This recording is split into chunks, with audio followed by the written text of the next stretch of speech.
ઓમ શાંતિ. 27 August 2024ના સાકાર બાબાના મહાવાક્યો. મીઠા બાળકો, ચૈતન્ય અવસ્થામાં રહી બાપને યાદ કરવાના છે. શૂન્ય અવસ્થામાં ચાલ્યા જવાનું કે નિદ્રા કરવી આ કોઈ યોગ નથી. પ્રશ્ન છે, તમને આંખો બંધ કરીને બેસવાની મનાઈ કેમ કરાય છે? ઉત્તર છે, જો તમે આંખો બંધ કરીને બેસશો તો દુકાનનો બધો સામાન જ ચોર ચોરીને લઈ જશે. માયા ચોર બુદ્ધિમાં કંઈ પણ ધારણા થવા નહીં દેશે. આંખો બંધ કરી યોગમાં બેસશો તો ઊંઘ આવી જશે, ખબર જ નહીં પડે. એટલે આંખો ખોલીને બેસવાનું છે. કામકાજ કરતા બુદ્ધિથી બાપને યાદ કરવાના છે. આમાં હઠયોગની વાત નથી. ઓમ શાંતિ. રૂહાની બાપ કહે છે બાળકોને, આ પણ બાળક છે ને, દેહધારી બધા બાળકો છે. તો રૂહાની બાપ આત્માઓને કહે છે આત્મા જ મુખ્ય છે. આ તો સારી રીતે સમજો. અહીં જ્યારે સામે બેસો છો તો એવું નહીં શરીરથી ન્યારા થઈને ગુમ થઈ જવાનું છે. શરીરથી ન્યારા થઈ ગુમ થઈ જવું આ કોઈ યાદની યાત્રાની અવસ્થા નથી. અહીં તો સુજાગ થઈને બેસવાનું છે. ચાલતા ફરતા ઉઠતા બેસતા પોતાને આત્મા સમજી બાપને યાદ કરવાના છે. બાપ એવું નથી કહેતા અહીં બેસીને બેહોશ થઈ જાઓ. આવી રીતે ઘણા બેઠા બેઠા ગુમ થઈ જાય છે. તમારે તો સુજાગ થઈને બેસવાનું છે અને પછી પવિત્ર પણ બનવાનું છે. પવિત્રતા વગર ધારણા નહીં થશે. કોઈનું કલ્યાણ નહીં કરી શકો, કોઈને કહી નહીં શકો. પોતે પવિત્ર રહેતા નથી અને બીજાઓને કહે છે તે તો પંડિત થઈ ગયા. મિયાં મીઠું પણ નથી બનવાનું. પછી તે દિલમાં અંદર ખાતું રહેશે. એવું નહીં સમજો અમે શૂન્ય અવસ્થામાં ચાલ્યા જઈએ, આંખો બંધ થઈ જાય છે. આ કોઈ યાદની અવસ્થા નથી. આમાં ચૈતન્ય અવસ્થામાં રહી બાપને યાદ કરવાના છે. નિદ્રા કરવી કોઈ યાદ કરવાનું નથી. બાળકોને ઘણા પોઈન્ટ સમજાવાય છે. શાસ્ત્રોમાં દેખાડ્યું છે 7મી ભૂમિકામાં ચાલ્યા જાય છે. એમને દુનિયાની ખબર નથી પડતી. તમને તો દુનિયાની ખબર છે ને.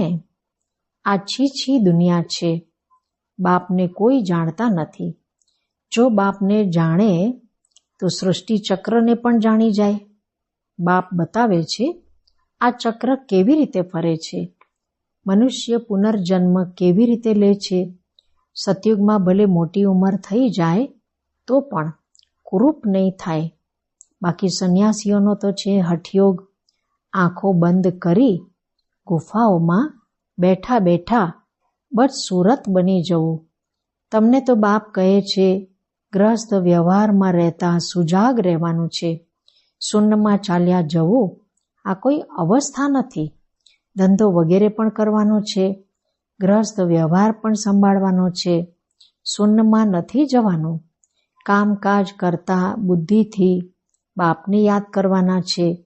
જરૂર કામ કરશે તો આંખો ખોલીને કરશે ને. ધંધો વગેરે બધું કરતા રહો. બુદ્ધિયોગ બાપની સાથે હોય. આમાં ગફલત નથી કરવાની. દુકાન પર બેસી આંખો બંધ થઈ જશે તો કોઈ સામાન જ લઈ જશે અને ખબર પણ નહીં પડે. આ કોઈ અવસ્થા નથી. આપણે દેહથી ન્યારા થઈ જવાનું છે. તે બધી હઠયોગીઓની વાત છે. રિદ્ધિ સિદ્ધિવાળા કરે છે. બાપ તો સારી રીતે સમજાવે છે. આમાં આંખો બંધ નથી કરવાની. બાપ કહે છે મિત્ર સંબંધીઓને જે યાદ કરો છો તે બધું ભૂલી જાઓ. એક બાપને યાદ કરવાના છે. યાદની યાત્રા સિવાય પાપ કપાઈ નથી શકતા. ભોગ લઈ જાય છે, ગુમ થઈ જાય છે સૂક્ષ્મ વતનમાં. આમાં શું થાય છે? જેટલો સમય ત્યાં છે વિકર્મ વિનાશ થઈ ન શકે, શિવ બાબાને યાદ કરી ન શકે.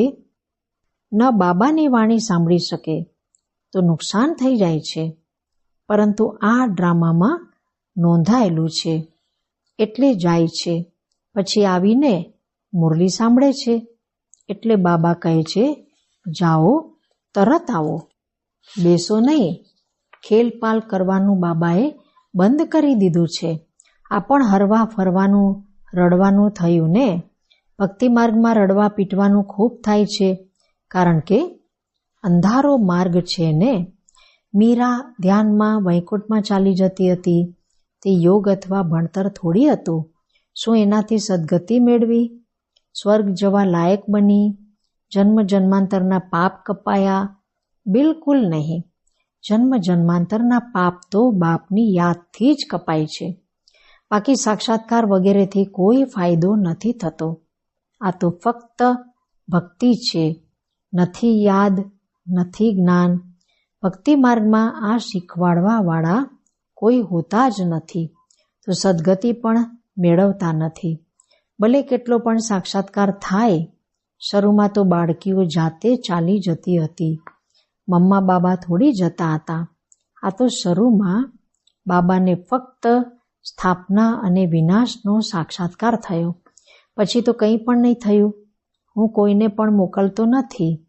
હા, બેસાડીને કહી દઉં છું, બાબા આમની રસ્સી ખેંચો. તે પણ ડ્રામામાં હશે તો રસ્સી ખેંચશે, નહીં તો નહીં. સાક્ષાત્કાર તો અસંખ્ય થાય છે. જેવી રીતે શરૂમાં ખૂબ સાક્ષાત્કાર કરતા હતા, અંતમાં પણ ખૂબ સાક્ષાત્કાર કરશે. મીરવા મોત, મલુકા શિકાર, આટલા અસંખ્ય મનુષ્ય છે. તે બધા શરીર છોડી દેશે. શરીર સહિત કોઈ સતયુગમાં અથવા શાંતિધામમાં નહીં જશે. કેટલા અસંખ્ય મનુષ્ય છે. બધાનો વિનાશ થશે. બાકી એક આદિ સનાતન દેવી દેવતા ધર્મની સ્થાપના થઈ રહી છે બ્રહ્મા દ્વારા. આપ બાળકીઓ ગામ ગામમાં જઈને કેટલી સર્વિસ કરો છો. આજ કહો છો કે પોતાને આત્મા સમજી બાપને યાદ કરો. સંન્યાસી તો રાજયોગ શીખવાડવાનું જાણતા નથી. બાપ વગર રાજયોગ શીખવાડે કોણ? આપ બાળકોને બાપ હમણાં રાજયોગ શીખવાડી રહ્યા છે. પછી રાજાઈ મળી જાય છે. તમે અપાર સુખોમાં રહો છો. ત્યાં તો પછી યાદ કરવાની જરૂર જ નથી. રીંચક પણ દુઃખ નથી હોતું.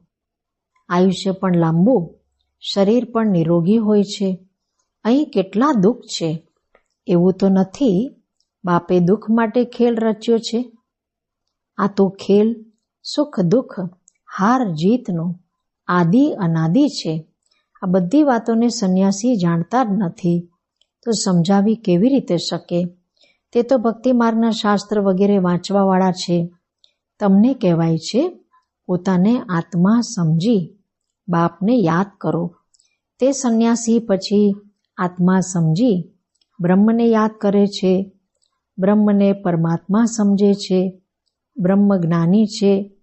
હકીકતમાં બ્રહ્મ છે રહેવાનું સ્થાન. જ્યાં તમે આત્માઓ રહો છો તે પછી કહે છે અમે એમાં લીન થઈ જઈશું. એમનું જ્ઞાન જ આખું ઉલટું છે. અહીં તો બેહદના બાપ આપ બાળકોને ભણાવે છે. તે કહે છે ભગવાન 40,000 વર્ષ પછી આવશે. આને કહેવાય છે અજ્ઞાન, અંધકાર. બાપ કહે છે નવી દુનિયાની સ્થાપના અને જૂની દુનિયાનો વિનાશ કરવાવાળો તો હું છું. હું સ્થાપના કરી રહ્યો છું. વિનાશ પણ સામે છે. હવે જલ્દી કરો, પાવન બનો, ત્યારે જ પાવન દુનિયામાં જશો. આ તો જૂની તમો પ્રધાન દુનિયા છે. લક્ષ્મીનારાયણનું રાજ્ય થોડી છે. આમનું રાજ્ય નવી દુનિયામાં હતું, હમણાં નથી. આ પુનર્જન્મ લેતા આવ્યા છે. શાસ્ત્રોમાં તો શું શું લખી દીધું છે. કૃષ્ણને દેખાડ્યા છે અર્જુનની ઘોડાગાડીમાં બેઠા છે. એવું નથી કે અર્જુનની અંદર કૃષ્ણ બેઠા છે. કૃષ્ણ તો દેહધારી હતા ને. નથી કોઈ લડાઈ વગેરેની વાત. એમણે તો પાંડવો અને કૌરવોનું લશ્કર અલગ અલગ કરી દીધું છે. અહીં તો તે વાત નથી. આ ભક્તિ માર્ગના અથાહ શાસ્ત્ર છે. સતયુગમાં આ હોતા નથી. ત્યાં તો જ્ઞાનની પ્રારબ્ધ રાજધાની છે. ત્યાં સુખ જ સુખ છે. બાપ નવી દુનિયા સ્થાપન કરે છે તો જરૂર નવી દુનિયામાં સુખ હશે ને. બાપ ક્યારે જૂનું મકાન બનાવે છે? શું બાપ તો નવું મકાન બનાવે છે? એ દુનિયાને સતો પ્રધાન દુનિયા કહેવાય છે. હમણાં તો બધા તમો પ્રધાન અપવિત્ર છે. પારકા રાવણ રાજ્યમાં બેઠા છે. રામ તો કહેવાય છે શિવ બાબાને. રામ રામ કહી રામ નામનું દાન કરે છે. હવે ક્યાં રામ, ક્યાં શિવ બાબા? હવે શિવ બાબા આપ બાળકોને કહે છે મામેકમ યાદ કરો. જ્યાંથી આવ્યા છો ત્યાં જ પછી જવાનું છે. જ્યાં સુધી બાપને યાદ કરી પવિત્ર નહીં બનશો તો પાછા પણ જઈ નહીં શકો. તમારામાં પણ કોઈ વિરલા છે જે સારી રીતે બાપને યાદ કરે છે. મુખથી તો કહેવાની વાત નથી. ભક્તિમાં રામ રામ મુખથી કહે છે. કોઈ નહીં કહેશે તો સમજશે આ નાસ્તિક છે. કેટલો અવાજ કરીને ગાય છે. જેટલું ઝાડ મોટું થાય છે એટલી ભક્તિની સામગ્રી વધારે થતી જાય છે. બીજ કેટલું નાનું હોય છે. તમારે કોઈ વસ્તુ નથી, કોઈ અવાજ નથી. ફક્ત કહે છે પોતાને આત્મા સમજી મને યાદ કરો. મુખથી કહેવાનું પણ નથી. લૌકિક બાપને પણ બાળકો બુદ્ધિથી યાદ કરે છે. બાબા બાબા બેસીને કહે થોડી છે. તમે હમણાં જાણો છો આત્માઓના બાપ કોણ છે? આત્માઓ તો બધા ભાઈ ભાઈ છે. આત્માને બીજું કોઈ નામ નથી. બાકી શરીરનું નામ બદલાય છે. આત્મા તો આત્મા જ હોય છે. એ પણ પરમાત્મા. એમનું નામ છે શિવ. એમને પોતાનું શરીર નથી. બાપ કહે છે મને પણ જો શરીર હોત તો પુનર્જન્મમાં આવવું પડત. તમને પછી સદગતિ કોણ આપત? ભક્તિ માર્ગમાં મને યાદ કરે છે. અનેક ચિત્ર છે. હવે તમે નર્કવાસીથી સ્વર્ગવાસી બનો છો ને. જન્મ તો નર્કમાં લીધો છે.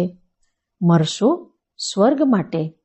અહીં તમે આવ્યા જ છો સ્વર્ગમાં જવા માટે. જેવી રીતે કોઈ બ્રિજ વગેરે બનાવે છે તો પહેલા ફાઉન્ડેશન સેરેમની કરી લે છે, પછી બ્રિજ બનતો રહે છે. સ્વર્ગની સ્થાપનાનું ઉદ્ઘાટન બાપે કરી લીધું છે. હવે તૈયારી થતી રહે છે. મકાન બનવામાં સમય લાગે છે. શું ગવર્મેન્ટ બનાવવા પર આવે તો 1 મહિનામાં મકાન ઊભું કરી દે. વિદેશમાં તો મકાન તૈયાર મળે છે. સ્વર્ગમાં તો ખૂબ વિશાળ બુદ્ધિ સતો પ્રધાન હોય છે. સાયન્સની બુદ્ધિ તીવ્ર હોય છે. જટ બનાવતા જશે. મકાનોમાં જળતર પણ લાગતું જશે. આજકાલ ઇમિટેશન જુઓ કેટલું જલ્દી બનાવતા રહે છે. તે તો પછી રિયલ કરતાં પણ વધારે ચમકે છે. અને આજકાલની મશીનરીથી જટ બનાવી લે છે. ત્યાં મકાન બનાવવામાં વાર નથી લાગતી. સફાઈ વગેરે થવામાં સમય લાગે છે. એવું નથી કે સોનાની દ્વારિકા સમુદ્રમાંથી નીકળી આવશે.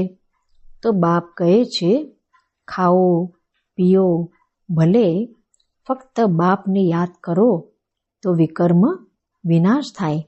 બીજો કોઈ ઉપાય નથી. જન્મ જન્માંતર આ ગંગા સ્નાન વગેરે કરતા આવ્યા છો, પરંતુ કોઈ પણ મુક્તિ જીવન મુક્તિ તો મેળવતો જ નથી. અહીં તો બાપ પાવન બનવાની યુક્તિ બતાવે છે. બાપ કહે છે હું જ પતિત પાવન છું. મને બોલાવ્યો છે હે પતિત પાવન બાબા આવો, આવીને અમને પાવન બનાવો. ડ્રામા પૂરો થયો તો પછી બધા એક્ટર્સ સ્ટેજ પર હોવા જોઈએ, ક્રિએટર પણ હોવા જોઈએ. બધા ઊભા થઈ જાય છે ને. આ પણ આવું છે. બધા આત્માઓ આવી જશે પછી પાછું જવાનું છે. હજી તમે તૈયાર નથી થયા. કર્માતીત અવસ્થા જ નથી થઈ તો વિનાશ કેવી રીતે થશે? બાપ આવે જ છે. તમને નવી દુનિયા માટે ભણાવવા ત્યાં કાળ હોતો જ નથી. તમે કાળ પર જીત મેળવો છો. કોણ જીત અપાવે છે? કાળોના કાળ. એ કેટલાઓને સાથે લઈ જાય છે. તમે ખુશીથી જાઓ છો. હવે બાપ આવ્યા છે બધાના દુઃખ દૂર કરવા, એટલે એમની મહિમા ગાય છે. ગોડ ફાધર, લિબરેટ કરો દુઃખથી. શાંતિધામ સુખધામમાં લઈ ચાલો. પરંતુ આ તો મનુષ્યોને ખબર નથી. હવે બાપ સ્વર્ગની રચના રચી રહ્યા છે. તમે સ્વર્ગમાં જશો ત્યાં ઝાડ ખૂબ નાનું હશે, પછી વૃદ્ધિ થશે. હમણાં બીજા બધા ધર્મ છે તે એક ધર્મ નથી. નામ, રૂપ, રાજાઈ વગેરે બધું બદલાઈ જાય છે. પહેલા ડબલ તાજ, પછી સિંગલ તાજવાળા હોય છે. સોમનાથનું મંદિર બનાવ્યું છે. કેટલું ધન હતું. સૌથી મોટું મંદિર એક છે જેને લૂંટીને લઈ ગયા. બાપ કહે છે તમે પદમા પદમ ભાગ્યશાળી બનો છો. કદમ કદમ પર બાપને યાદ કરતા રહો તો પદમ ભેગા થશે. આટલી કમાણી બાપને યાદ કરવાથી થાય છે. પછી આવા બાપને યાદ કરવાનું તમે ભૂલો કેમ છો? જેટલા બાપને યાદ કરશો, સર્વિસ કરશો, એટલું ઊંચ પદ મેળવશો. સારા સારા બાળકો ચાલતા ચાલતા નીચે પડી જાય છે. કાળું મોઢું કર્યું તો કરેલી કમાણી ચટ થઈ જાય છે. જબરજસ્ત લોટરી ગુમાવી દે છે.